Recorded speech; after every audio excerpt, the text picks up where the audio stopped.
part two on the other video about families and dysfunctions and toxicity. It's part two. Just got out of the shower. Do you folks ever let the water run just ice cold? I think I've come on here and talked about it. Tonight I didn't want to do it, but I did it as a refresher after hot water. Coming on here, finishing up part two. There could be a 3, 4, 5, however many I choose and like. Self-medicating. You can self-medicate with food. You can self-medicate with thrills, whatever it may be, that eases your mind of the trauma you experience that you still have not taken care of. I'm not against medication if people need it for anxiety or whatever it could be. It could be things that don't even have anything to do with, you're self-medicating. But coincidentally, everyone in my family is self-medicating like my mother. All of you are. So before you step in my arena, know that I'm on here coming on tonight, not as someone that's at a different level, but rather someone that wants to enlighten you that pain can most certainly have an impact of change. Okay?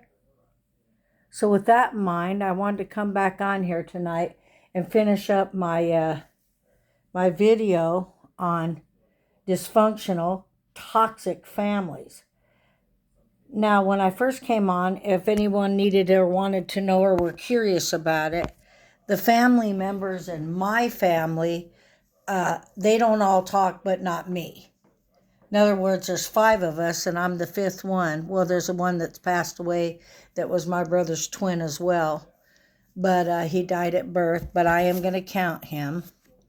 So the 5 siblings, all of us, but the 4 excluding me, even they don't speak to one another. So I wanted to come on here and make that clear that all of us are toxic, meaning me as well. You know why? Because I'm reacting. I could be toxic by reacting to their negativity, by trying to fix them. Because some people that are put in an environment like that, the only alternative they have is to try to fix things. Therefore, they become a controller. At least I'm aware of it. Here's a big toast to all the codependent people that have been around, a lot of sick addicts that don't even want to. I mean, I raised my eyebrows and I just looked at myself in this video and went, whoa, you're speaking some truth here tonight, Miss Pick. Pamela, little girl, the baby of the family. No, it's really with sympathy that I come forth with this, because people don't want to talk about these things. People don't want to talk about incest. People don't want to talk about parents that, one of the parents, a mother, a father, that's causing the trouble, one of them that leaves, one of them that causes it, the gaslighting, the generational curses. You know, usually I see a family, you're not going to just have one person in the family be an alcoholic. It's going to go right down the line. It's toxic. And is it a disease or a choice? You guys can argue amongst yourselves on that one. I got my own ideas about it.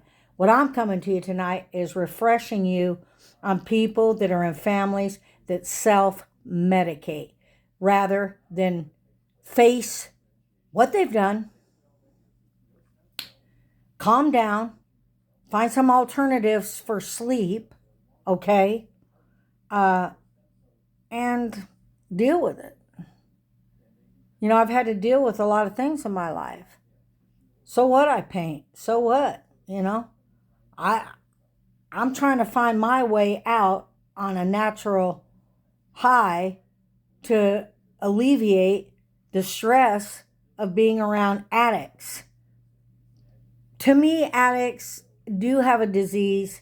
It's a disease of their brain, being victims. They can't cope. They can't feel pain. They're not going to, as long as they have a choice. I don't want to feel the pain. I better numb myself. Well, you know what? Unnumb yourself. Take the knots out of the little shoe you're sitting on the floor struggling with, and stand up and brush yourself off and realize that this girl in this family is dealing with it. Okay? Yeah, it's hard. I go to church. I'm around people that are just really, really, really, they're not problem free, and they're certainly not perfect, but they do have some family values. And it's just, it's remarkable to me to see the intelligence of my siblings, but yet rival at their stupidity of running from me. You know, if I could get my mom and dad in the same room once, well, I only did once, or I could sit down with my brothers and sisters and just look at them, just quietly breathe and look at them and actually love them. Because they're me and I'm them, even though we're all separate beings. They say siblings for a reason, brothers and sisters, but, you know, we pick and we choose. We're phonies, we wear masks, the clowns, the makeup's dripping. I mean, it's dripping. And it's been dripping all day for me. So I see you, I know who you are. I'm not the clown in the little circus anymore with you, or playing with my brother's wives that are completely lost on a highway. They don't even know what off-ramp to take as far as knowing who I am. So God bless you. Came back on here to talk about my siblings. All of them are self-medicating. They're all on medication, and they're open with it, which is okay. Post-traumatic stress disorders, anxiety, can't sleep, bipolar, all of them. Have I been on medication? I certainly have.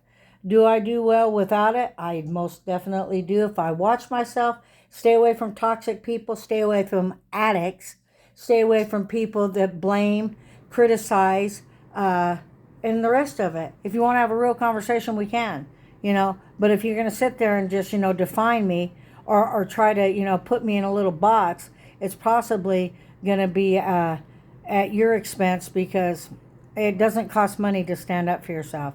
And it certainly doesn't cost anything to know who you are. You just have to come to the end of yourself and start over. Most of these adults that I know need to be reparented, okay? And when you look at things through a different scope, at first look at yourself, okay? I'm judging me. But as I judge myself, I'm able to put on a pair of shoes that are going to be my size. That means be around a group of people that can handle themselves. They're not perfect. They certainly have some substance to themselves. I mean, there's just no substance in this family I have, but it's only their critical thinking.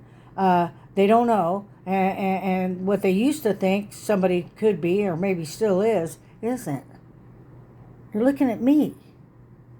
While you're looking at me, you're looking at yourself. And have a wonderful day. I came back on here this evening so I could finish that up in case I got emotional. But I did want to talk about people that self-medicate. Usually they're the ones that are the quickest to judge. Trust me. Medication's a beautiful thing that can help people. But you can relish in the fact that you don't need it and you know your triggers. And that comes indeed from a lot of self-love. Coming to the point where you need to do things different, and it's okay people don't like you. For all of you out there that don't like me, it's okay. Rest assured, I can deal with your rejection, but I also can bounce back, okay? So God bless you this evening, and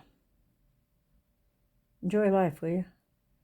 Next time you define somebody or think you know them, always know there's a story behind the story. And ask yourself, are you self-medicating? How long have you been self-medicating? Could you find another alternative? Could you be real? Could you fall asleep on your own and actually know what pure slumber is? I do. You know how I do and how I know? You know how I do? I do, and I know because the road led me to where I am now. So if I don't know you and you're looking at this and watching this, I hope you've gained something from this. I hope you know that I'm learning every day, and I appreciate who I've become and who I was, because I'm not done yet, and neither are you. Keep learning and try to share. It's okay to be transparent, but being transparent takes a lot of courage. It also takes a willingness to want to give somebody something that is so valuable that it's a pearl way deep at the bottom of the ocean, the sea. And smile. It's your turn. It's your turn to be real. Step out in faith. Make a good decision about what you're leaving behind. What are people going to say about you? Do you care? Or have you convinced yourself that you don't care? I'm going to stay on the path I'm going and always know I'm learning and I can handle rejection and I can soar. I can soar way above my feelings. I want to acknowledge Mrs. Robinson again, Grace Robinson, the older lady I met knocking on doors when I was 11 years old, looking for a couple of dollars, change, anything to go to the store. And boy, she made me read that last page in Arizona Highways, and I better have read it right. There was another person that came in my life, several. Ty Norda was one. She was out of the ordinary, I'll tell you that. And a lot of people maybe didn't like her, or some did. But one thing about my encounters with her, she was into speech, communication, and how to talk. And if you're open enough to realize people want to better you and help you, not things that are like your belief system. Like there were times in my life I wanted to push Christ on people, or I wanted to ask them what they thought of, a higher power, which is a king, Jesus.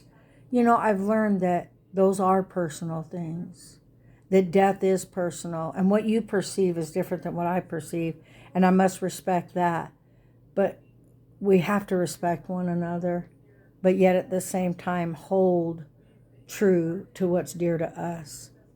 And I just want to come back on here and let people know that I love my family, but they're all self-medicating, and they all have tremendous